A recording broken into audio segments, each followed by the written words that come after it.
Bom dia. Hoje é quarta-feira, dia 21 de outubro de 2020, e esse é o Sua Excelência, o fato de hoje, com um fato que insistiu, pediu licença, entrou, né, e aconteceu. O Bolsonaro, por acaso, né, sem combinar com a gente, né, esquentou a nossa pauta. Nós já tínhamos convidado o jornalista Hugo Braga, né, que está aí sorridente, né, no seu estúdio caseiro, para debater o livro Guerra à Saúde, né, livro que ele fez, né, contando os bastidores da sua passagem pelo Ministério da Saúde durante o período do ex-ministro Luiz Henrique Mandetta, né, ou seja, no início, né, da pandemia e dessa guerra, né, do Brasil, da ciência, do mundo, né, dos órgãos internacionais, né, dos órgãos nacionais, né, contra o coronavírus, né, e da guerra interna dentro do governo contra o bom senso, né, e isso se revela hoje, né, numa atitude patética, né, do presidente da República, Jair Bolsonaro, que desautorizou novamente o seu ministro da Saúde, o general Pazuello, né, general que não sabia nem o que era SUS, né, quando chegou ao Ministério da Saúde, como ele mesmo confessou, ele não sabia o que era o Sistema Único de Saúde, que é, talvez, um dos mais bem-sucedidos modelos de gestão pública em saúde num país das dimensões do Brasil, com a população do tamanho da população brasileira, né? Jair Bolsonaro surpreendeu a todos porque, de uma maneira bizarra, né, fez uma intervenção numa rede social, respondendo, dialogando com um bot. Só pode ser um bot, né, um robô, né, no Twitter, de alguém que diz que tem 17 anos e que pede a ele para não comprar as vacinas chinesas, né, que o ministro da Saúde tinha dito ontem que o governo compraria 46 milhões de doses e que colocaria as vacinas chinesas no rol, né, de vacinas do calendário de vacinação para resistir, para reagir, para que a gente volte à vida normal depois da pandemia por coronavírus. Então, essa reação patética, né, de Jair Bolsonaro nos levou a o país está completamente indignado com o que vem acontecendo. Hugo Braga, você tem a palavra, você viu os bastidores, né, daquele ministério. Bom dia, e vivemos num país que declara guerra à saúde, de fato? Bom dia, Lula, bom dia, Humano. É uma alegria muito grande estar com vocês dois aqui, dois dos maiores jornalistas do país em todos os tempos. Tive já o prazer e a honra de trabalhar com ambos. Então, estou aqui muito honrado no Sua Excelência, o fato. E Sua Excelência, o fato, neste momento, é que nós temos um líder, nós somos presididos por um líder que, como eu posso dizer isso de forma respeitosa? Ele o presidente não precisa Bolsonaro... ter muito respeito, não. Pode soltar o verbo. Não, é bom manter o respeito, porque se ele não respeita o cargo, eu respeito.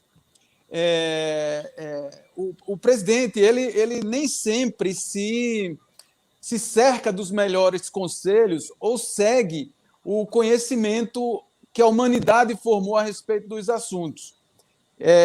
Nessa linha que Guerra à Saúde, o livro que eu escrevi, ele revela como foi esse processo de combate entre a Presidência da República e o Ministério da Saúde no momento em que a pandemia chegava ao Brasil. O vírus chegou, num primeiro momento, O Brasil, que já tem uma estrutura de saúde muito bem posta com o SUS, e dentro do SUS há uma estrutura ainda mais vigilante, que é os CIEPs, os Centros Integrados de Vigilância em Saúde. Eles estão espalhados em todos os municípios do país, em todos os estados do país e coordenado nacionalmente pelo Ministério da Saúde. Essa estrutura detecta, num primeiro momento,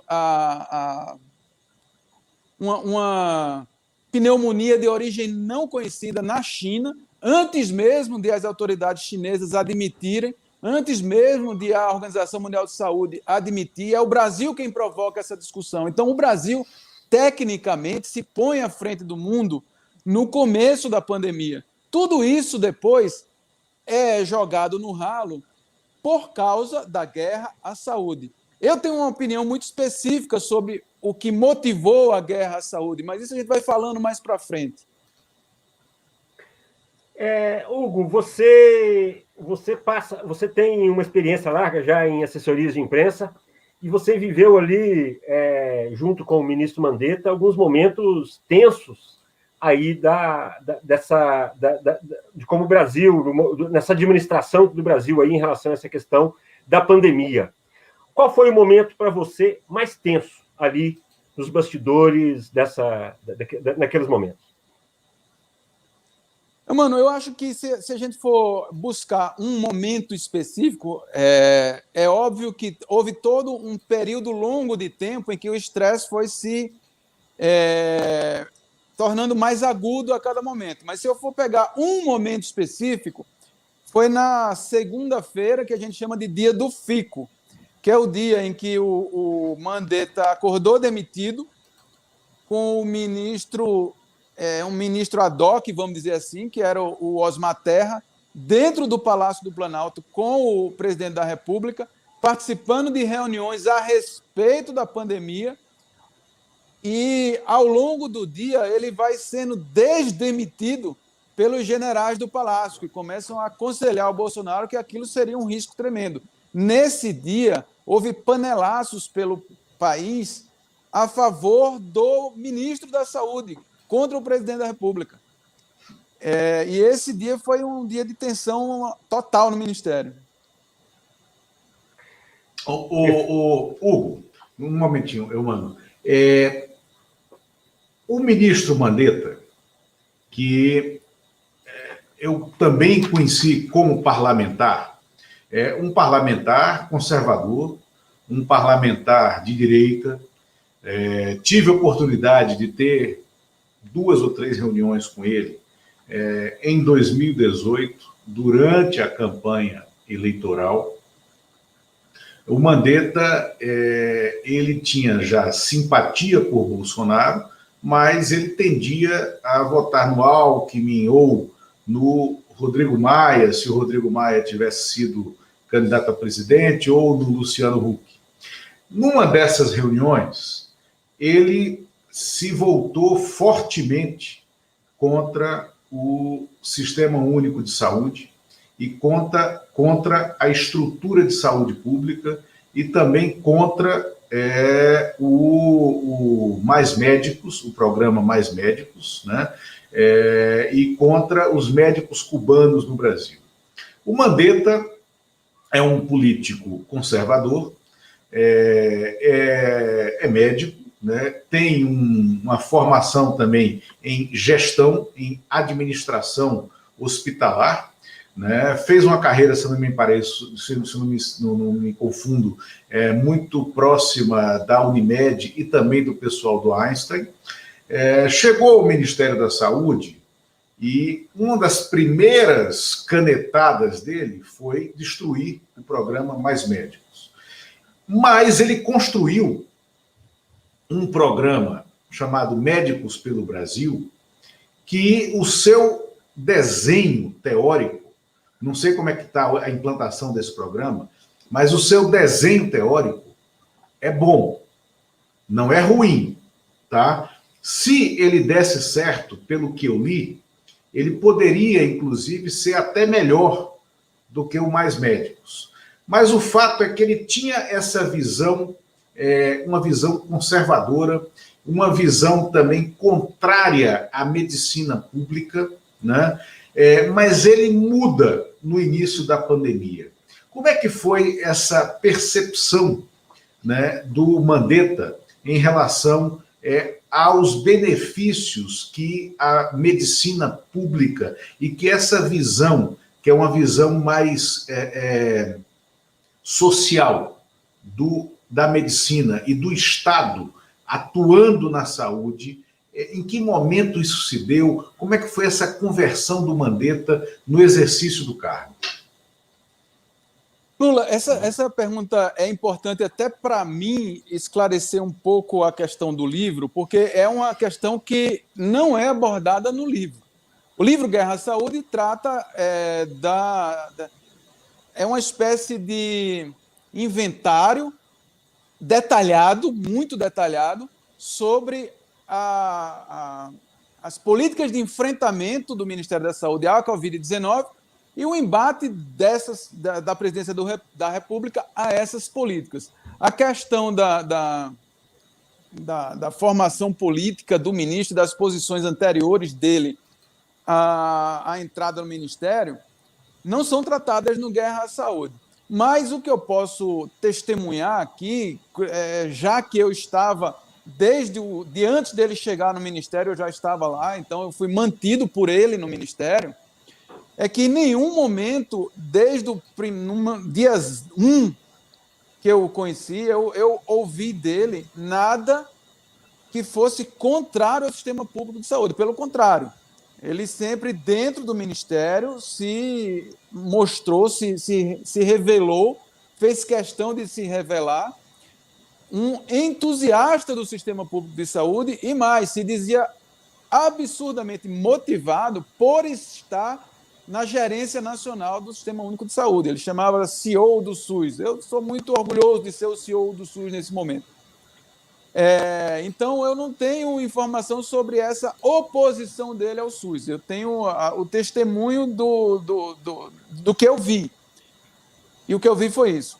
A questão do Mais Médicos, a crítica dele, e eu sei disso porque, como era o cara da comunicação, eu tinha que tratar os assuntos específicos com ele. E o Mais Médicos foi um dos assuntos que tratamos, que desembocou no Médicos pelo Brasil, e você tem toda a razão. Médicos pelo Brasil é 200 vezes melhor do que o Mais Médicos. Eu não sei se está sendo implantado, porque depois que eu saí do Ministério, eu não tenho informação mais de como ficou.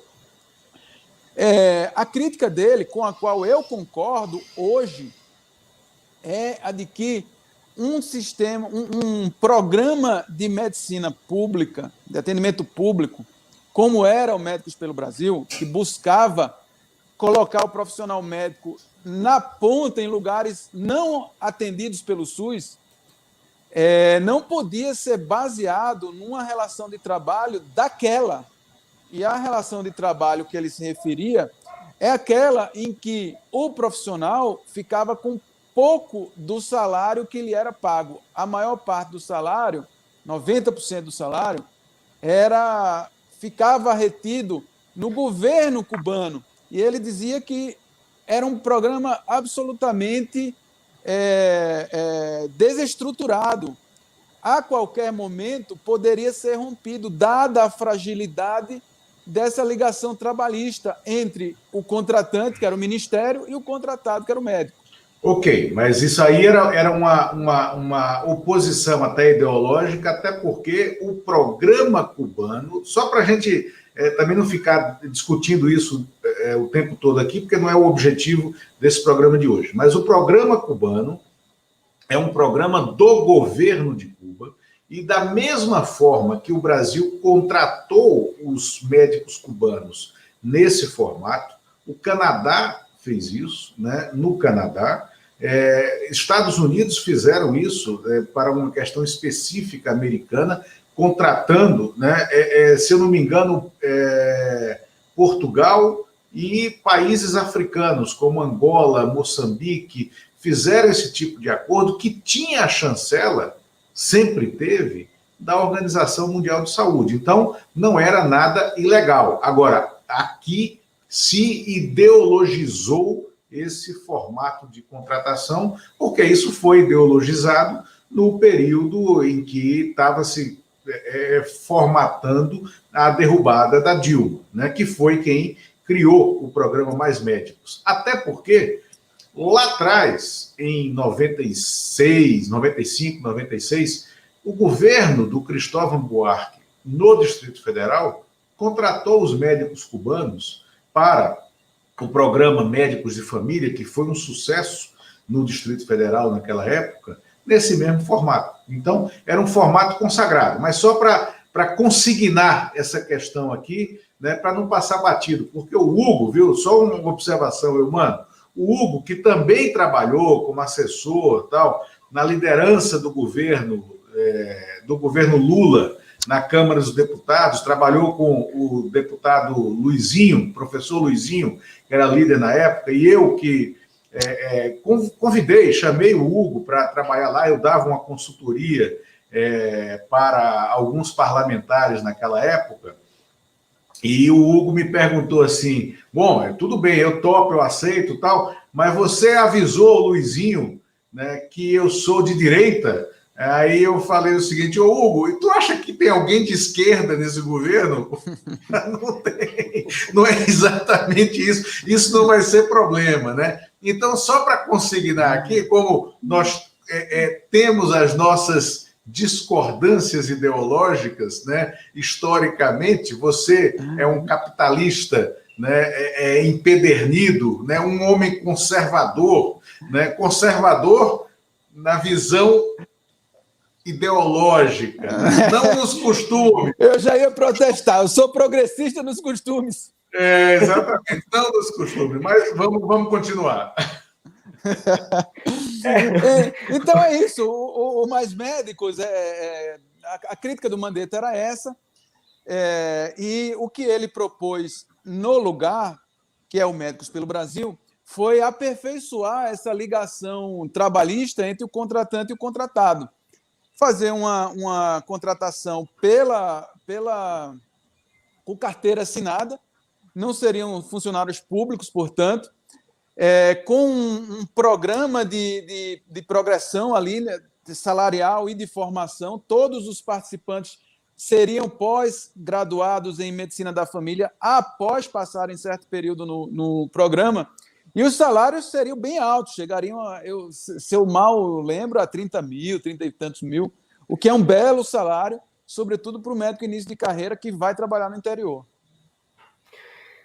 Hugo, vindo aqui para o fato do dia, qual é a sua avaliação aí sobre essa decisão do Bolsonaro de desautorizar o Pazuello aí na compra das vacinas produzidas pelo Instituto Butantan em parceria aí com a China? Isso é mais um episódio da guerra à saúde nesse contexto. Queria a sua opinião sobre isso. Eu desconfio. Assim, a gente sempre, como jornalista, quando vai analisar algum fato, a gente tenta achar algum padrão, né? Buscar ali alguma forma de explicar aquilo. No caso do Bolsonaro, eu fui puxar aqui pela memória e eu listei 4 temas que dizem respeito ao enfrentamento da Covid e que eles acabam mostrando que não há uma lógica que permeia o presidente da República. Vou citar, em primeiríssimo lugar, a tese do isolamento social, que foi, como ainda eleita pela comunidade científica como a forma mais eficaz de enfrentar a disseminação do vírus. E, no primeiro momento, o presidente da República foi contra a tese do isolamento social, enfrentando, portanto, a ciência, né, o conhecimento científico. Num segundo momento, houve a questão da cloroquina, ou da hidroxicloroquina, que é a irmã mais nova dela. A cloroquina é um medicamento muito antigo, produzido pelo Brasil. O Brasil conhece muito a cloroquina, é usado no tratamento da malária. A hidroxicloroquina é um medicamento mais brando, que não é produzido pelo Brasil é produzido por laboratórios privados e ele é mais brando porque a cloroquina é tóxica. Ela causa arritmia cardíaca e ela tem um efeito, me parece que sobre o fígado também, sobre o sistema hepático. Então, a hidroxicloroquina ela é mais branda justamente para não causar tantos efeitos colaterais. O presidente da República também abraçou a tese da cloroquina alegremente no começo, quando a ciência já havia pesquisado e dito que, que o remédio não tinha nenhum efeito terapêutico sobre a doença. E, nesse sentido, o Ministério da Saúde elaborou um protocolo ainda sob Mandetta, segundo o qual a cloroquina era, não digo autorizada, mas era prevista no caso de atendimento muito grave. O paciente já estivesse muito, muito debilitado, poderia ser administrada cloroquina. Os médicos chamam isso de terapia... De impacto, não? Não. Já eu lembro. É quando o paciente... É quase que como uma coisa assim, por piedade. Você já não tem mais o que fazer, você administra o medicamento e, se fizer algum bem psicológico ao paciente, já está valendo. É mais ou menos isso. O protocolo sob Mandetta era esse. O que o presidente da República queria, desculpa, Lula, sobre cloroquina, ao enfrentando também a ciência e o conhecimento, era vender a ideia de que as pessoas não precisavam temer a doença porque já havia tratamento. O medo da doença é o motivador do isolamento social. Eu só fico isolado se eu tenho medo. E o presidente começou a fazer essa propaganda exaustiva, exagerada, repetitiva da cloroquina. Até para a EMA, né? Até a EMA receitou até para a EMA. A pobre da EMA. Mas a EMA deu uma bicada nele, não aceitou, não. Hugo, então ele estava tentando fazer com que o Ministério da Saúde produzisse protocolos médicos, protocolos de tratamento sob encomenda, sem respeitar a ciência e sem respeitar o próprio corpo técnico do Ministério. E é esse argumento que ele usa hoje, num desses tweets malucos que ele fez hoje, dizendo que não vai, a vacina não tem comprovação científica. Pô, mas ele foi o cara que receitou a cloroquina. E a gente também assistiu a outra bizarrice na segunda-feira, que foi o Ministério da Ciência e Tecnologia fazer uma divulgação científica como se fosse um coito interrompido, né? Ali pela metade. Né? Apresentou um gráfico de banco, do Shutterstock, né? De banco de imagem, um gráfico fake. Não apresentou os dados científicos, argumentou que ia tentar publicar numa revista científica, tal, quando a gente sabe que drafts, né, de pesquisa científica são publicados em sites científicos também e são publicados para que haja uma investigação e uma confirmação e uma crítica da própria comunidade científica. Nesse caso da segunda-feira, né, que teve a chancela, né, do astronauta, né, do Marcos Pontes, ele diz que a Anitta, que não a cantora, né, o medicamento Anitta, que é um vermífugo, né, e você ainda encontra uma pesquisadora que corrobora com isso, que baixa a intensidade da carga viral. Mas o que significa isso? Baixa a que ponto? Baixa a ponto de reduzir ou não, de zerar, de tornar menos preocupante ou não? Então, como é que era?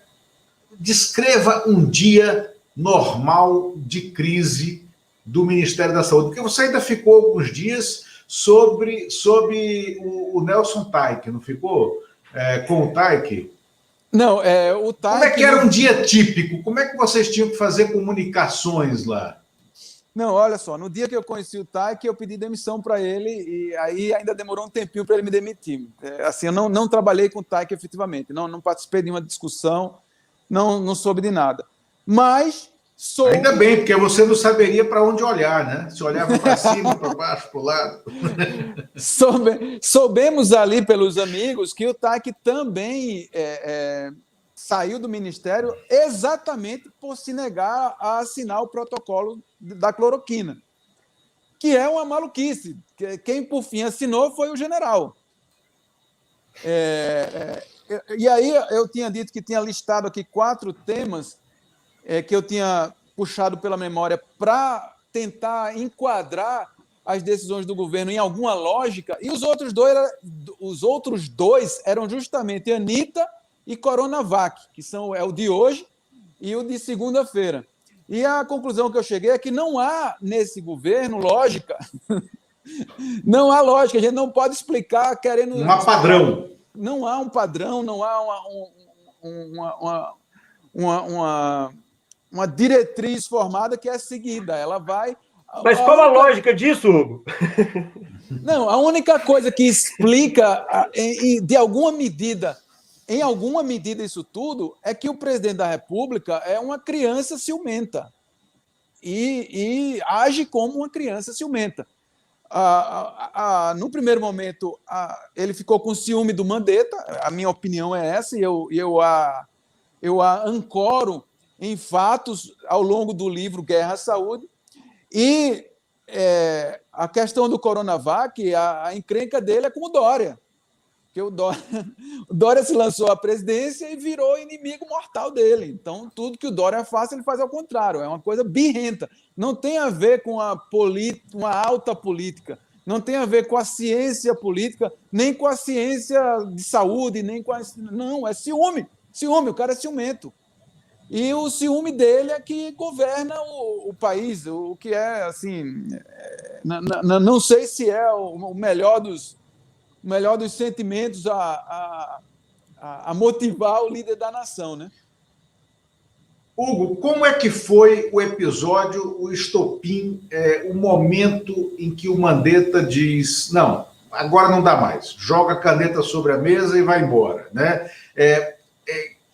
Em que momento isso se deu? Reconstitua isso para a gente.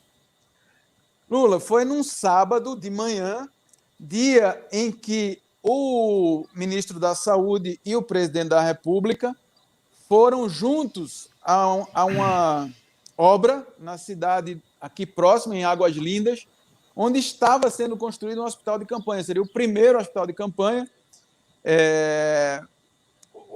A ideia é que o governo federal construísse e entregasse para o governo do estado administrar durante a campanha, que seria durante a pandemia. O primeiro foi aqui em Águas Lindas e o ministro foi com o presidente, a relação entre os dois já estava muito ruim. Os dois se encontraram na base aérea, foram de helicóptero até o local, lá encontraram o governador de Goiás, Ronaldo Caiado, que é muito, muito, muito amigo do ministro Mandetta, é uma espécie de líder político do ministro Mandetta. E nessa visita aí, o Bolsonaro pinta e borda. Assim, ele não demonstra publicamente seu absoluto desprezo às regras de distanciamento social. Sem máscara, ele sai abraçando todo mundo, abraça inclusive o governador de Goiás, a quem diz assim, a título de galhofa, né?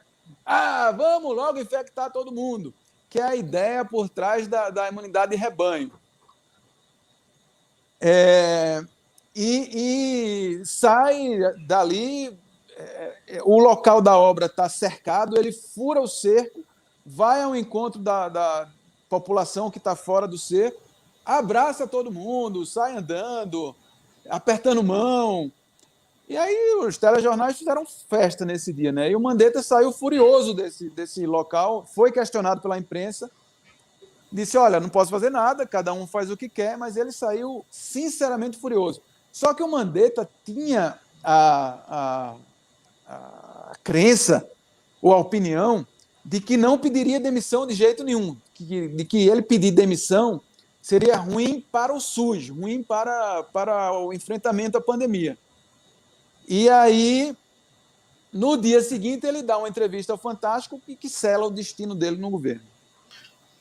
Agora, Hugo, o Ministério da Saúde tem um corpo técnico muito bom, antigo, bem formado e com uma cabeça técnica independente das opiniões políticas. Não por acaso, o José Serra, quando foi ministro da Saúde, ele trabalhou com o que ele mesmo dizia, o núcleo petista do Ministério, que foi fundamental para a execução da política pública brasileira de combate à AIDS, né, que passava por quebra de patentes. Eu não me lembro agora do nome dele, era um técnico em saúde, um sanitarista, que depois foi para a Anvisa e hoje ele está na OPAS, né?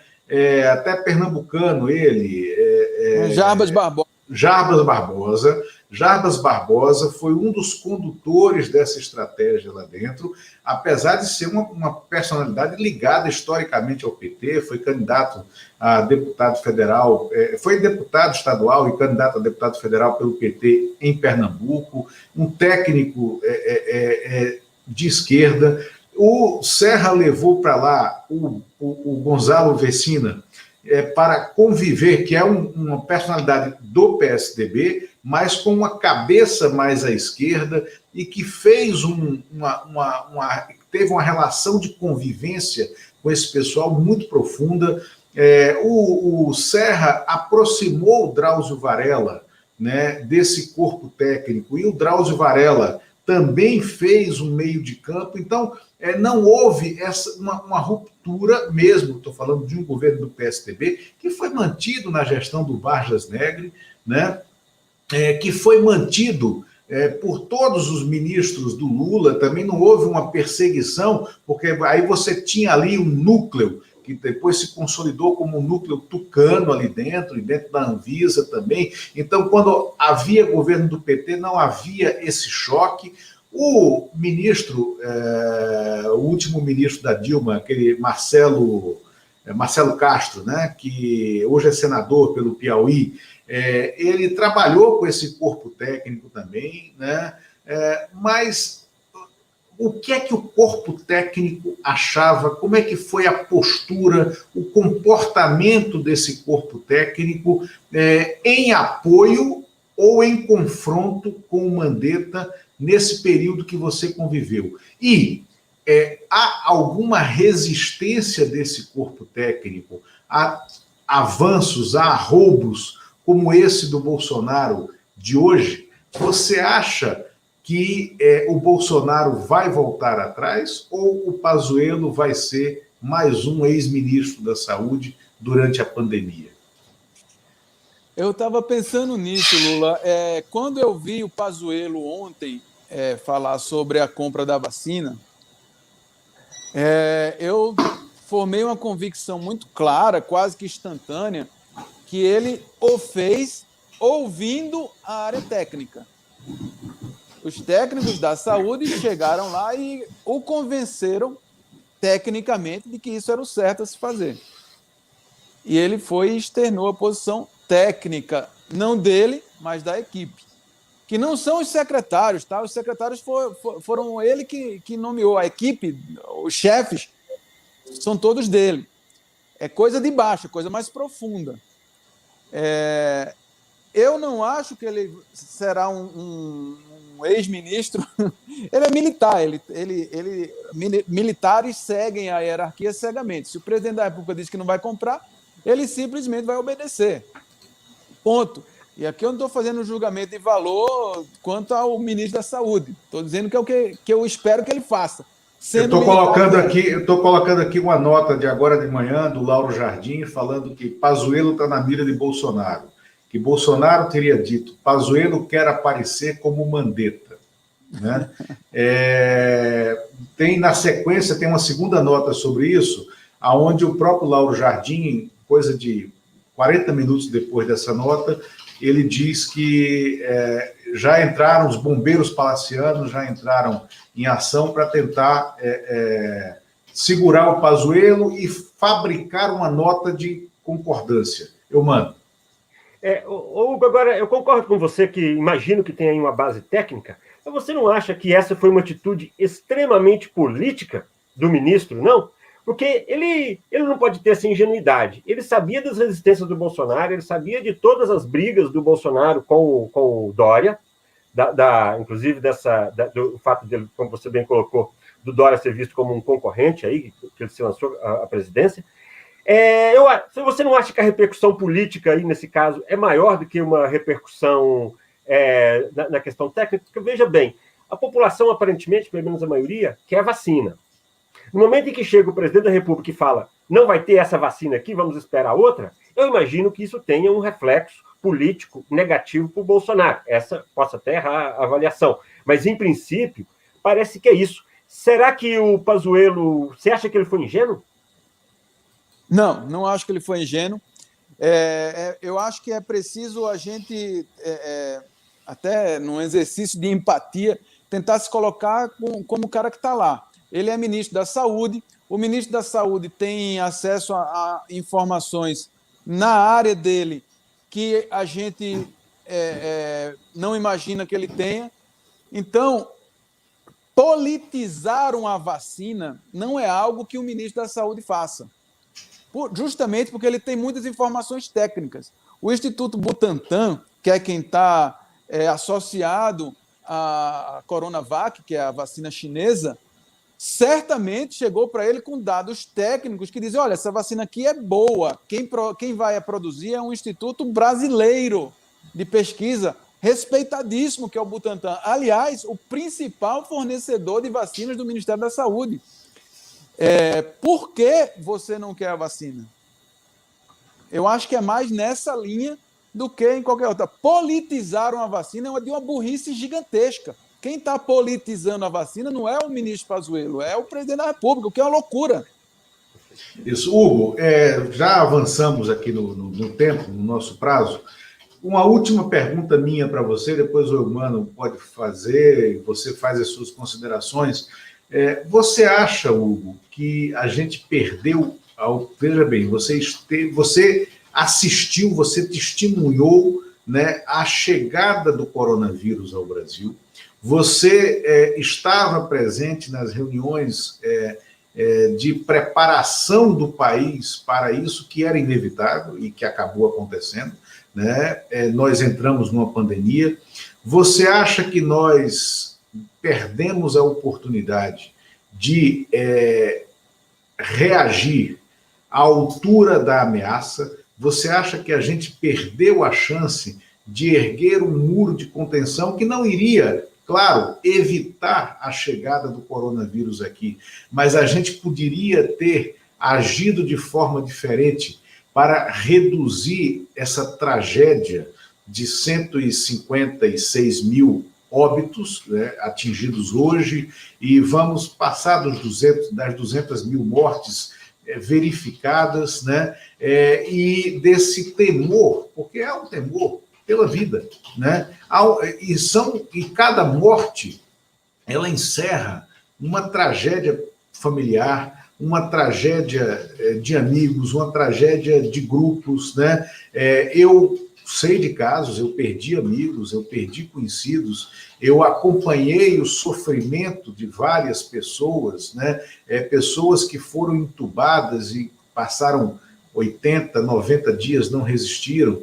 Uma pessoa especificamente próxima a mim, que passou 90 dias e resistiu, mas o renascimento dessa pessoa, quando sai, né, dessa intubação, é um processo muito doloroso também, entendeu? É muito doloroso a retomada, né, daquele ponto.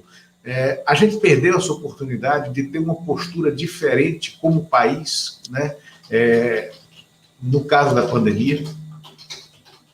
Lula, no livro eu descrevo com bastante detalhe, com contextualização de bastidor mesmo. Então, é possível entender claramente que o primeiro golpe do Brasil contra a pandemia é exemplar. A gente consegue fazer ali uma política de bloqueio num primeiro momento e fazer o que se chama de achatamento da curva. Achatamento da curva nada mais é do que conseguir que haja um número pequeno de casos. Isso, caiu o teu som. Eu voltei aqui entrou tá. Então, a gente conseguiu, num primeiro momento, fazer o bloqueio. No meio disso, surgiu a questão de que o bloqueio, que foi feito com isolamento social, iria causar um dano ainda maior, que era o dano da recessão. Dano inevitável, dada a paralisia econômica. É contra isso que o Bolsonaro começa a apresentar sinais paranoicos e a se bater o tempo inteiro contra o isolamento, em detrimento da saúde. Em dado momento, ele é questionado pela imprensa. Mas vem cá, você está falando isso, as pessoas vão sair para trabalhar, vão ter renda, mas vão adoecer e vão morrer. E ele responde algo como, mas a morte é natural. As pessoas, quem vai morrer tem que morrer mesmo. O que mostra um pouco da forma como o presidente da República enxerga a questão do direito à vida. Então, eu tenho certeza que, no primeiro momento, o Brasil foi exemplar. Depois, isso tudo vai por água abaixo exatamente pela atuação do presidente da República contra a política. No momento em que o Mandetta é demitido, a equipe dele está em vias de soltar, estava muito próximo de soltar, um plano de relaxamento do isolamento social, que tinha vários parâmetros de saúde e de economia misturados. Quando atingisse um, a economia tinha que baixar, quando atingisse outro, aumentava. Tinha um planinho ali, muito bem feito, para resolver esse dilema. Não, o que eu estou querendo dizer não havia no Ministério da Saúde a crença de que era para ficar fechado o tempo inteiro, porque fechado o tempo inteiro, de fato, ia morrer todo mundo de fome. Mas havia um plano de saída que foi atrapalhado ali pelo desenrolar da crise, da guerra à saúde. E no caso do Brasil, na edição dessa semana, na mais recente da revista Nature, há um artigo de uma antropóloga chamada Martha Lincoln, que ela é uma espécie de pauta, o artigo dela é uma espécie de pauta. Ela chama outros pesquisadores a estudar o papel da arrogância na resposta das nações à Covid-19. E ela cita 4 nações arrogantes que fizeram mal no combate à pandemia. Estados Unidos, autoexplicável, Brasil, Inglaterra e Chile. E ela cita, ao longo do artigo, outras 4 nações que sem arrogância, com humildade, com trabalho duro e árduo, fizeram bem esse trabalho. E eu não vou ser ideológico em nenhum momento, não estou defendendo ideologia. Quem ideologiza saúde, na minha opinião, ideologiza errado. E essas 4 nações que ela cita são Vietnã, Senegal, Tailândia e Cuba. Então, assim, o Brasil foi arrogante, na verdade. Não é que o Brasil foi arrogante, o presidente do Brasil foi arrogante em relação ao vírus e suscitou as pessoas a abandonarem o que a ciência estava apontando como caminho. Hugo, já a gente está chegando aqui ao final. Eu quero te falar, no início da pandemia, eu ainda estava no Metrópolis, eu não tinha sido demitido ainda, e aí a gente teve vários contatos naquele período. Eu quero te falar, como repórter, a importância de termos assessores de imprensa, jornalistas como você no governo. São pessoas confiáveis, que tratam a informação como deve ser tratada, como você disse agora, sem ideologia. Você que sempre disse que é de direita, citando aí Cuba como um dos exemplos. Então, acho que isso é a questão técnica importante. E que assessor de imprensa, eu acho que é para isso. É para ser jornalista e é para ser esse jornalista que trata a informação como informação. Como estamos aqui entre jornalistas, eu fico à vontade para fazer o elogio, porque eu sei a dificuldade de se tratar, de se repassar as informações para toda a imprensa. Espero ver no livro, desejo já aqui muito sucesso para você no Guerra à Saúde. Espero ver no livro aquelas informações que você não me contou quando eu te perguntava durante o período que eu ainda estava trabalhando. Mas quero te dizer que é isso. Eu acho que, mais do que tudo, dessa nossa conversa, para mim, o importante é isso. A importância de ter um assessor de imprensa, jornalista, confiável nos cargos de governo, que eu acho que isso é importante para a democracia, é importante para o fluxo de informação e é importante para se evitar essa guerra à saúde, né? E se fazer uma guerra contra a desinformação, contra a fake news. Então, eu queria deixar esse depoimento e deixar aí e desejar muito boa sorte para você no seu livro e que venha logo. Obrigado, mano. Por último, só mais uma coisa. Quero só para justificar aqui os elogios generosos e exagerados que você fez aqui no começo, pelo fato de termos amizade, termos trabalhado juntos, e que o fato, isso é que justifica aí tanto. Quero agradecer aí aos elogios iniciais que você fez aí, particularmente a mim, mas também ao Lula. Não, isso, obrigado. Agora, antes da gente sair, tem desdobramentos aí de hoje, né? Tá aqui, assim, acho que, de fato, o Ministério recuou, o Pazuello está de resguardo, porque pode estar, está esperando a confirmação do exame, ele pode estar com Covid-19, né? Então, ele não está se pronunciando. Hein? Providencial, hein? Ele não está se pronunciando publicamente, mas o Ministério recuou e deu uma nota agora dizendo que não há intenção de compra de vacinas chinesas. Ou seja, é um verdadeiro absurdo, é uma bizarrice, é uma loucura, né? Uma distopia o que a gente está vivendo. Não é, Hugo? Só lembrando que a vacina vai ser produzida pelo Butantan, então pode ser que ele compre vacina brasileira com tecnologia. Exatamente, eu tô identificando alguns vieses aí de sofisma, entendeu? Nessa comunicação, dizendo, ninguém vai comprar nada da China, não vai comprar do Butantan, é isso mesmo. Eu acho que eles estão enquadrando para depois sair com aquilo. E aquela coisa, né, de querer enganar todo mundo todo o tempo, que a gente sabe que não consegue, né?